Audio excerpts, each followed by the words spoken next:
Muy buenos días, queridos amigos y estimados compañeros y colegas. Soy Miguel Rangel. El día de hoy tengo el gusto y el honor de compartir con ustedes el tema de inteligencia emocional, que creo que estamos todos de acuerdo en que es el que está marcando la pauta en el liderazgo del siglo XXI. ¿Cómo, cómo estamos, Román, de asistentes? Esperamos un momento.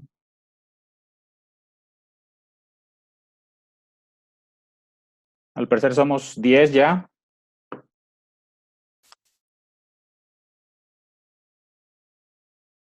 Bueno, el día de hoy lo estoy saludando desde la ciudad de San Miguel de Allende, en donde ya tengo aquí un tiempecito trabajando con AMPI San Miguel de Allende. Eh, soy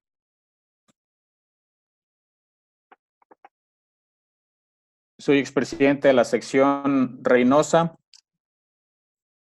y hemos tenido la oportunidad pues de convivir pues en diferentes eventos, en diferentes congresos, y creo que todos coincidimos en que nuestra querida AMPI ha sido realmente el inicio de grandes amistades y de grandes negocios. Entonces, este tema, por eso me da mucho gusto compartirlo, precisamente porque para mí AMPI, igual que me imagino para la mayoría de ustedes, es este motivo de gran orgullo, y yo creo que todos tenemos esa inquietud de aportar nuestro granito de arena, de crecer, de aprovechar pues todos los beneficios que nuestra asociación nos brinda, y que son muchos como para enumerarlos en este momento.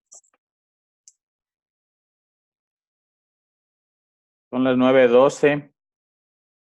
Por respeto a los que ya estamos en la sala, vamos a iniciar con el tema porque sí es bastantito amplio. Este tema, yo creo que cada uno de nosotros nos hemos preguntado en algún momento o en diferentes momentos de nuestra vida profesional principalmente, aunque muchos lo hemos hecho también a nivel personal, la pregunta de si soy en verdad un líder, si soy en realidad el líder que mi organización me está requiriendo, y cuáles son las implicaciones de ser líder. Y esto me lleva a una tercera pregunta: ¿el líder nace o se hace? Y yo creo que esta conclusión que encontré aquí de Jack Welch nos ayuda a clarificar estas dudas. Él nos dice: si tus acciones inspiran a otros a soñar más, a aprender más, a hacer más y a ser mejores, eres un líder. Entonces, a mí me gustó mucho esta definición, este pensamiento, porque no nos deja lugar a dudas. Entonces, hagámonos la pregunta y planteemos este pensamiento. Y todos y cada uno nos hemos descubierto en diferentes momentos de nuestra vida, en diferentes círculos de influencia, pues como líderes. Así que, pues tomemos la responsabilidad que esto implica. Las grandes organizaciones requieren grandes líderes, y la grandeza, queridos amigos, sabemos que no necesariamente empieza en el tamaño físico de la organización, ya sea familiar, sea pues alguna congregación a la que pertenecemos, nuestra asociación gremial, nuestra organización empresarial, sino que va mucho más allá. El tamaño de las organizaciones, sabemos que está principalmente determinado por la visión de las mismas. Sabemos que nuestras organizaciones nos necesitan,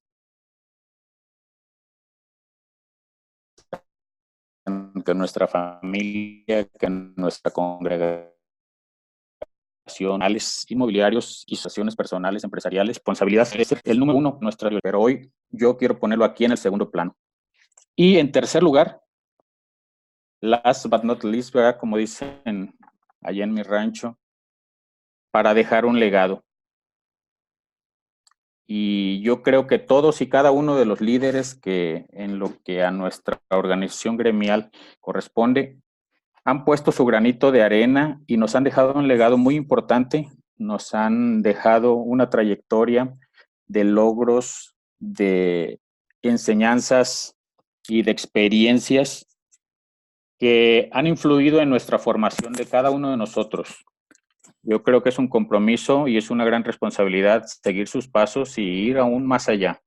Yo creo que en el siglo XXI el liderazgo ya no solo tiene que venir de arriba hacia abajo, como anteriormente o como en el siglo pasado estábamos acostumbrados. Todos estos líderes nos han influido de muchísimas maneras, estos grandes líderes, pero si todos y cada uno dentro de nuestras organizaciones asumimos estas responsabilidades, entonces este liderazgo en el siglo XXI se va a convertir realmente en un liderazgo omnidireccional, en donde todos intervienen y todos tienen opinión, pero por supuesto, todos trabajan. Para esto tenemos que quitarnos pues algunos mitos, develarlos primero y luego eliminarlos, de aquellos que nos hablan de dirigir una organización desde la zona intermedia.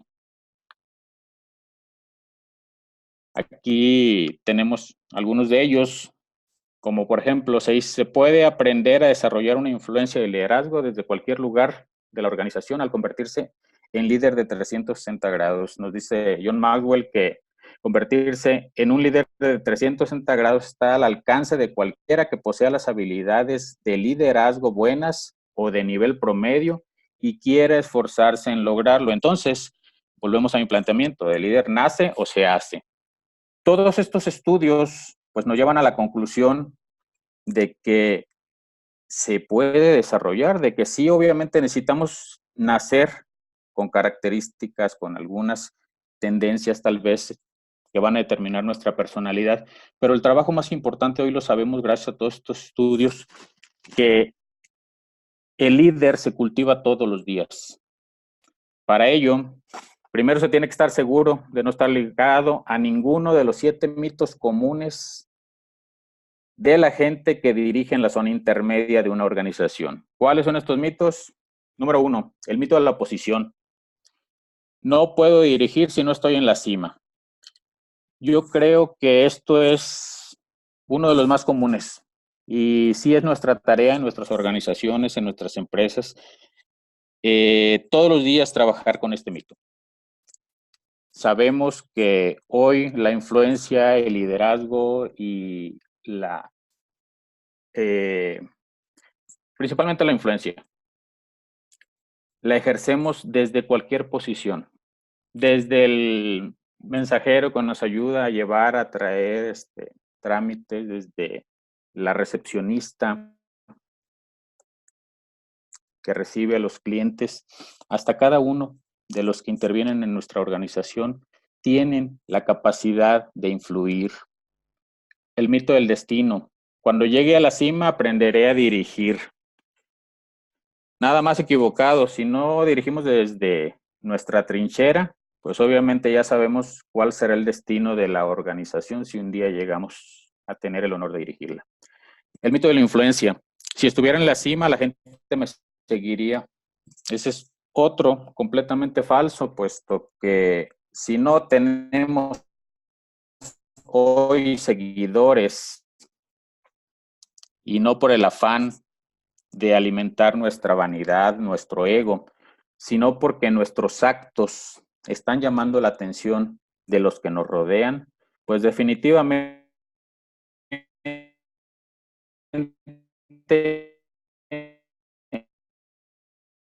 nunca, nunca vamos a convertirnos en el líder. Obviamente se autoexplica, ¿verdad? Si no tenemos el control de nosotros mismos, jamás tendremos el control absolutamente de nada.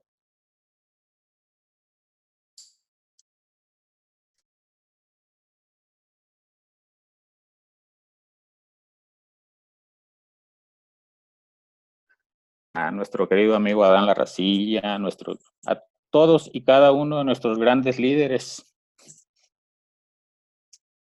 Si ya no hay más, si ya no hay a dónde crecer o a dónde ir, yo creo que definitivamente tenemos que trabajar en todos y cada uno de estos mitos. El mito del potencial. No puedo alcanzar mi potencial si no estoy en la cima. Y por último, el mito de todo o nada. Si no puedo llegar a la cima, entonces no trataré de dirigir. Yo creo que todos y cada uno en algún momento podemos caer, ya sea nosotros o algunos de nuestros colaboradores, algunos integrantes de nuestra familia. En cada uno de estos 7 mitos es importante que tomemos conciencia de ellos, que los identifiquemos plenamente y que estemos ahí listos para darnos a nosotros mismos la mano o dársela a quien esté cerca de nosotros y caiga en ellos para superarlos, para seguir adelante. ¿Algunas recomendaciones? Como líderes de nuestras organizaciones particulares, pues tenemos que aprender todos los días a delegar y empoderar, a dar mayor libertad, a dar confianza a nuestros colaboradores, a compartir la información, a dedicar tiempo a las personas. Necesitamos que las personas sientan que nos importan con nuestras acciones, sí, con nuestras palabras, con nuestro actuar. Empatía y asertividad tenemos que desarrollarlas todos los días y enseñar a nuestros colaboradores a desarrollarla. Ser justos y equitativos y sobre todo fomentar el trabajo en equipo contra el trabajo individual. ¿Cuáles son las características entonces de un verdadero líder? Un verdadero líder es aquel que sabe lo que quiere, es aquel que sabe trabajar en equipo, es al que no le asustan los riesgos, es aquel que es leal y sincero, es aquel que tiene pasión por nuevos retos, que sabe cuáles son sus debilidades, pero también que sabe cuáles son sus fuerzas. ¿Y qué es la inteligencia emocional? ¿Y cómo nos ayuda a convertirnos en líderes? Las emociones no son en sí mismas ni positivas ni negativas, más bien actúan como la más poderosa fuente de energía humana, de autenticidad y empuje, y ofrecen un manantial de sabiduría intuitiva. Para esto, para llegar a esta conclusión, bueno, pues aquí podemos remontarnos a antecedentes históricos que rápidamente los mencionaremos nada más, sin entrar en detalles, pero podemos hablar desde 1872, desde la expresión de las emociones en los animales y en el hombre de Charles Darwin, trabajos que tal vez se pudiera decir que inician este largo camino para lo que apenas hoy estamos empezando a descubrir, más de 100 años después. En 1920, Thorndike define inteligencia social como la habilidad para comprender y dirigir a los hombres y a las mujeres, muchachos y muchachas, y actuar sabiamente en las relaciones humanas. En 1976, el doctor Wayne Dyer publica Tus zonas erróneas. Yo creo que más de alguno de nosotros lo tuvimos en nuestras manos y a lo mejor algunos hasta lo terminamos de leer.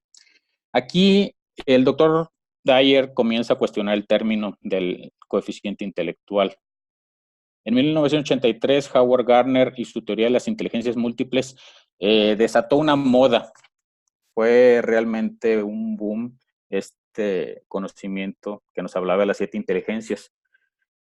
Y 2 de ellas hoy para nosotros y para nuestro tema son muy importantes: la inteligencia interpersonal y la inteligencia intrapersonal, que obviamente debe de ir en primer lugar. En 1989, Ayman Sawaf inicia estudios sobre los conocimientos emocionales aplicados a la empresa.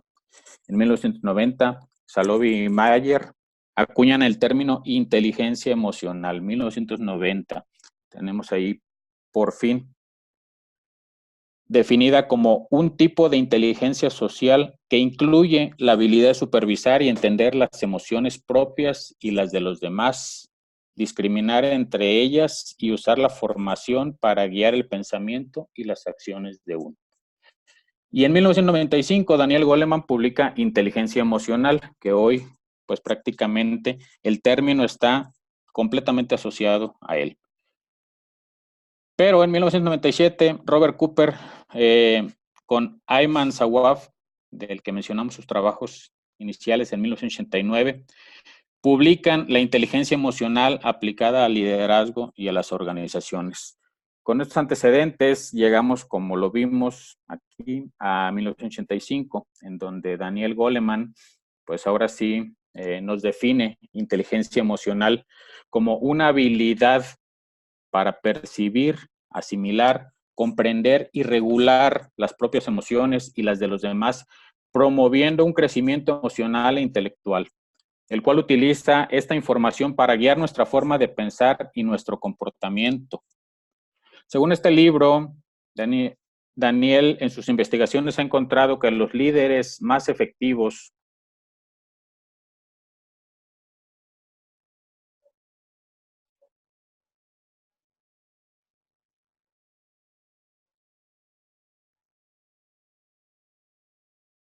un momento, listo, gracias. En sus investigaciones nos dice aquí que ha encontrado que los líderes más efectivos coinciden en un factor fundamental. Todos ellos muestran un alto nivel de inteligencia emocional. Este tipo de inteligencia influye tanto en su actuación como en sus compromisos, actitudes y conductas, los cuales se agrupan en las 4 dimensiones siguientes. Número 1, autoconciencia y autocrítica. Número 2, autocontrol y autorregulación de la conducta. Número 3, motivaciones trascendentes.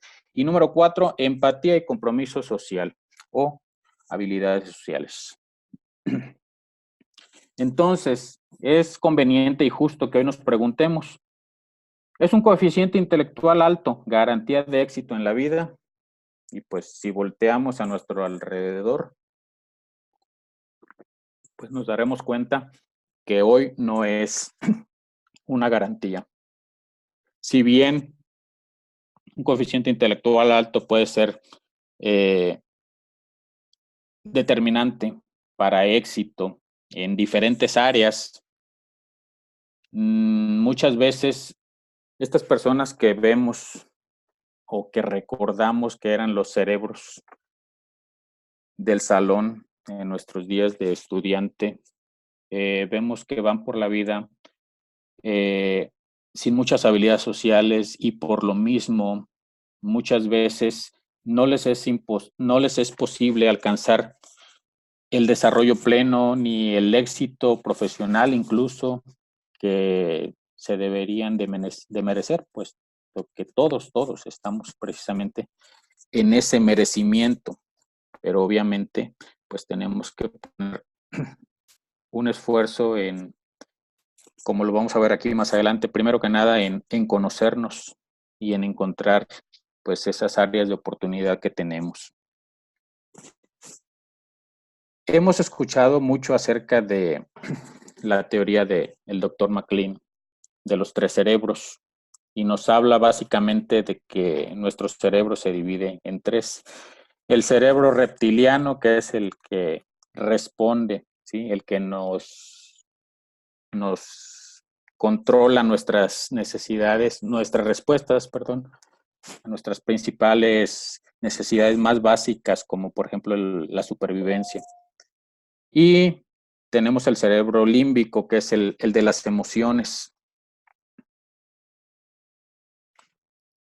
Y por último, el cerebro lógico o el neocórtex, Obviamente, hoy solamente nos vamos a limitar a lo que es el cerebro lógico y el cerebro emocional. Aunque regularmente asociamos, ahora sí que el cerebro emocional con el corazón y el cerebro lógico, pues propiamente con el cerebro. Y todos los días, en diferentes momentos, en diferentes situaciones, pues estamos en la disyuntiva de qué pesa más o qué debe de ser determinante o más importante a la hora que tomemos una acción o una determinación. ¿Razón o sentimiento? Pues hoy con estos estudios, con estas teorías, pues tenemos que replantearnos esta disyuntiva y esta rivalidad. Y, ¿por qué no? Hacer equipo. Sentimientos y razón pueden ir en la misma dirección. Y más importante, como aquí lo vemos en esta gráfica, el cerebro emocional puede dirigir. ¿Cómo? La inteligencia emocional, como ya vimos, nos habla de 5 áreas que son la autoconciencia, la autorregulación, la motivación, la empatía, y todo esto nos va a llevar a la quinta, que es el desarrollo de las habilidades sociales. Si trabajamos correctamente, este será el proceso. Cuentan que Aristóteles decía que cualquiera puede enfadarse. Eso es muy sencillo, pero enfadarse con la persona adecuada, en el momento oportuno, con el propósito justo y del modo correcto, eso ciertamente no resulta tan sencillo. ¿Qué debemos entonces hacer? Pues empezar por el autoconocimiento, por la autoconciencia, por la autocrítica. Cuenta la leyenda que en la antigua Grecia, cuando cualquier ciudadano, no necesariamente los reyes, los gobernantes, tenían que tomar una decisión trascendental, importante, pues acudían a Delfos, aquí, al oráculo,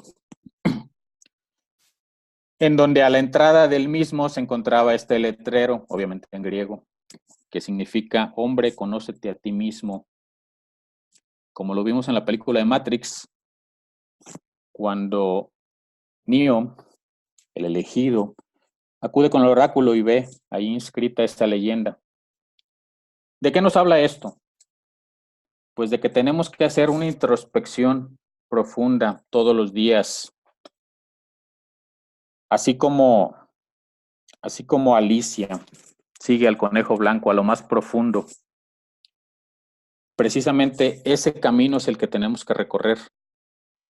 Ir y encontrarnos, pues ahora sí que con nuestros demonios o con nuestros ángeles en lo más profundo de nuestro ser. ¿Cómo lo hacemos? Pues hay diferentes procedimientos. Samael Aún Weor nos decía que cultivar la capacidad y la eficiencia sin la comprensión de la vida, sin el conocimiento de sí mismo, sin una percepción directa del proceso de mí mismo, sin un estudio detenido del propio modo de pensar, sentir, desear y actuar, solo servirá para aumentar nuestra propia crueldad, nuestro propio egoísmo, aquellos factores psicológicos que producen guerra, hambre, miseria, dolor. El conocimiento de nosotros mismos obviamente nos va a llevar a determinar nuestras fortalezas, nuestras debilidades y obviamente a determinar nuestro valor. Preguntémonos, ¿cuánto valgo?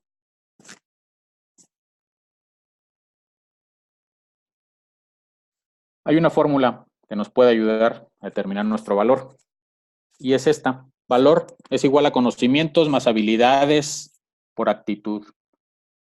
Entonces, estamos de acuerdo en que conocimientos y habilidades suman, pero nuestra actitud multiplica. Y aquí es donde precisamente la inteligencia emocional es la que va a potencializar lo que ya somos o lo que ya tenemos. Luego entonces tenemos el poder y la gran responsabilidad de elegir nuestra actitud ante la vida. Recordemos, no somos responsables de lo que sucede, pero sí de cómo reaccionamos a cada cosa que suceda. Autodisciplina.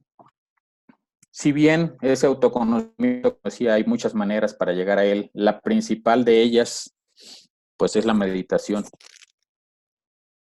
Y la meditación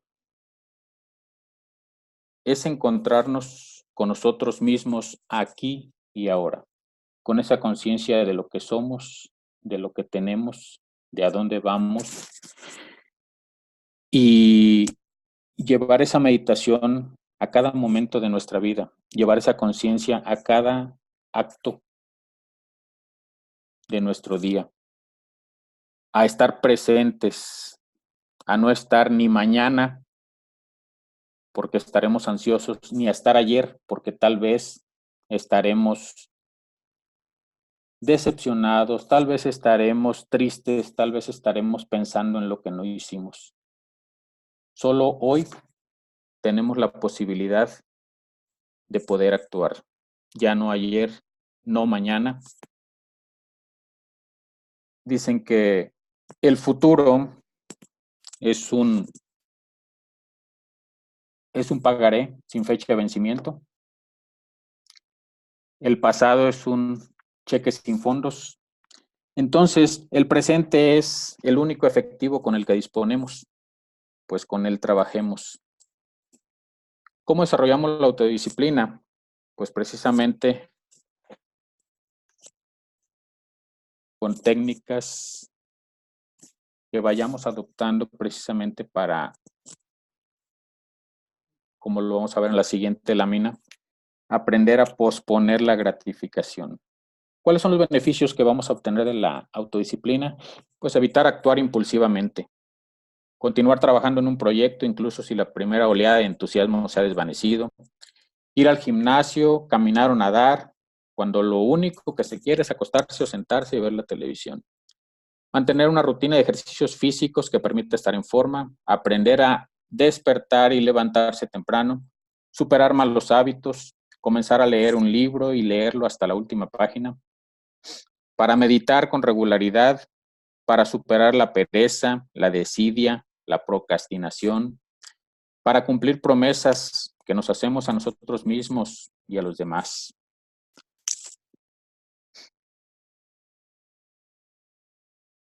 ¿Dónde vamos a encontrar la motivación para todo ello? Dentro de nosotros mismos. La automotivación, ¿en qué consiste? La automotivación destaca la habilidad para orientarnos hacia nuestras metas, de recuperarnos de los contratiempos y focalizar todos nuestros recursos personales en una meta o un objetivo. Si aunamos optimismo, constancia, creatividad y confianza, sobrellevaremos cualquier dificultad para seguir conquistando triunfos y logros. ¿Y cuáles son los pasos? Bueno, pues tener una visión, saber lo que queremos, saber lo que pretendemos conseguir, obviamente va a facilitar que lo consigamos. Si le sumamos la disciplina, trabajaremos organizados, disciplinados y constantemente dominando los impulsos que nos llevan a la comodidad y a la pasividad. Le sumamos pasión, que es la fuerza y la energía, el entusiasmo, las ganas de conseguir lo que nos proponemos. Y por último, le sumamos conciencia. Ese autoconocimiento, esa meditación constante y permanente nos llevó precisamente a tener esa presencia en cada toma de decisión que hagamos. Los fines y los medios son inseparables. Debemos seguir nuestros principios y escuchar nuestra voz interior. Ese sabio que vive dentro de nosotros y que no tiene mi edad o la edad de mi cuerpo, sino que tiene siglos de sabiduría disponibles simple y sencillamente a la hora que se lo pida. Y todo esto nos va a llevar a la automotivación. Como lo mencionaba, hace de algún tiempo se hizo famoso un video que nos mostraba este experimento o este ejercicio que se hizo de ofrecer a un grupo de niños un bombón, un malvavisco, pero prometiéndoles si aguardaban 20 minutos sin comerlo, no iba a ser uno, sino iban a ser 2 malvaviscos. El estudio mostró que casi la mitad tomó el malvavisco y casi el resto, o sea, casi la otra mitad, aguardó y esperó. Lo interesante es qué sucedió años después con este grupo de estudio.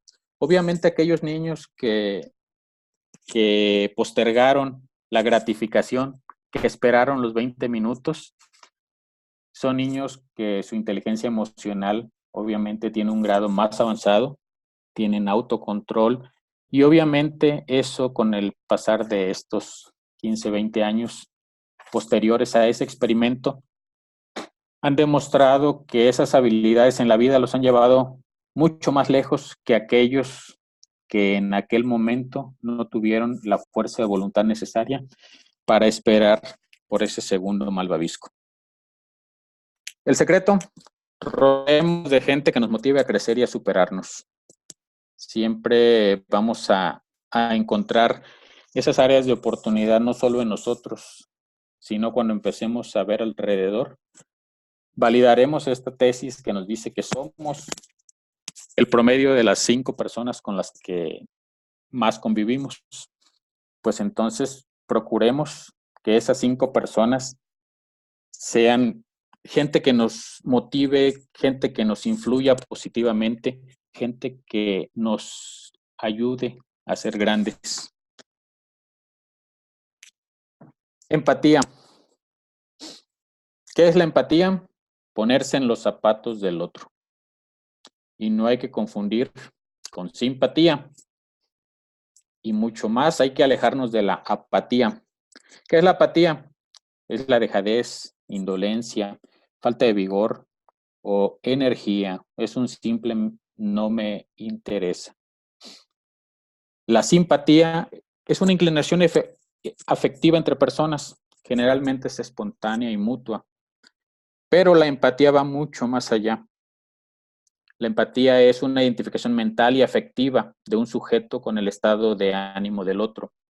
Solamente cuando desarrollamos esa capacidad de ponernos realmente en los zapatos del otro, no en nuestros zapatos, no es yo en tu lugar haría esto, no, definitivamente no, queridos amigos, es ponernos en su contexto y tratar de entender su conciencia, su manera de ser, de pensar. Obviamente no va a ser posible llegar a ese nivel, pero sí hasta donde podamos tratar de entender y de pensar como el que se encuentra a un lado, y solo así podemos encontrar el mejor camino para influir en él de la manera más positiva. Todo esto nos va a llevar a desarrollar habilidades sociales tan necesarias, tan importantes para cada uno de nuestros círculos, cada una de nuestras organizaciones, para nuestra familia, para nuestra congregación, para nuestro gremio. Estas habilidades sociales nos van a llevar a realmente ser un factor de cambio, a ser en realidad un líder de 360 grados, que tenga la capacidad de sortear los retos que nuestras organizaciones hoy nos presentan, de llevar a nuestra empresa, a nuestra familia, a nuestro AMPI querido, realmente a donde merece llegar. Pero es un trabajo de todos los días, es un trabajo de conocernos, de trabajar con cada una de nuestras áreas de oportunidad y de convivir como lo hacemos en cada una de nuestras reuniones, en cada uno de nuestros eventos. No solo vamos a aprender, no solo vamos a capacitarnos, vamos a acrecentar ese cariño, ese amor fraterno que todos los días desarrollamos y que es producto precisamente de ese trabajo que todos y cada uno, como los líderes que somos, hemos estado desarrollando todos los días. ¿Cómo desarrollamos habilidades sociales? Pues aprendiendo a escuchar. Primero que nada, recordemos que se nos dieron 2 oídos y una boca nada más. Entonces, procuremos al menos escuchar el doble de lo que hablamos. Siendo amables siempre. Dicen allá en mi rancho que lo cortés no quita lo valiente. Entonces, con esta premisa, yo creo que no hay cabida, no hay lugar para no ser amable, para no ser cortés, para no tener educación, no importa la situación que se presente. Aprendiendo a ser asertivo, tomando la iniciativa siempre con cautela, siendo diplomático, siendo empático. Esto es con inteligencia emocional. Le pregunta el Principito al zorro que qué significa domesticar cuando el zorro le pidió que lo domesticara, porque al conocerlo le pedía el Principito que se acercara y él le dijo que no, que aún no estaba domesticado. Entonces, al preguntar qué significa domesticar, el zorro le contesta, es algo demasiado olvidado, significa crear lazos. Aquí tenemos frases sobre inteligencia emocional. Cuanto más abiertos estemos hacia nuestros propios sentimientos, mejor podremos leer los de los demás. Las lecciones emocionales, incluso los hábitos más profundamente incorporados del corazón, aprendidos en la infancia, pueden transformarse. El aprendizaje emocional dura toda la vida. No es que dejemos de hacer ciertas cosas porque son difíciles porque no las hacemos, decía Séneca. Y por último, una persona inteligente es la que sabe qué hay que decir en cada momento. Pero una persona sabia sabe si hay que decirlo o no. Habiendo tenido acceso a directores empresariales de todo el mundo y tras haber estudiado el funcionamiento de más de 500 organizaciones, Daniel Goleman revela las aptitudes que definen a los profesionales más competentes. Su conclusión es que los puestos de trabajo más modestos hasta los más altos cargos directivos, el factor determinante no es ni el coeficiente, no es el cociente intelectual, ni los diplomas universitarios, ni la pericia técnica, es la inteligencia emocional. Autoconciencia, autoestima, autocontrol, empatía, dedicación, integridad, habilidad para comunicar, pericia para iniciar y aceptar cambios. Goleman demuestra que estas son las competencias más relevantes en el ámbito laboral. Los profesionales más brillantes destacan no solo por sus logros personales, sino por su capacidad para trabajar en equipo, para maximizar la producción del grupo. Por contra, los profesionales incapaces de afrontar los cambios o conflictos resultan tóxicos para la organización entera. Afortunadamente, y como lo prueban los últimos estudios en conducta humana y neurociencia, todos tenemos el potencial de mejorar nuestra inteligencia emocional en cualquier momento de nuestra carrera. Muchas gracias, queridos amigos. Es de verdad un honor haber podido compartir este tema con ustedes.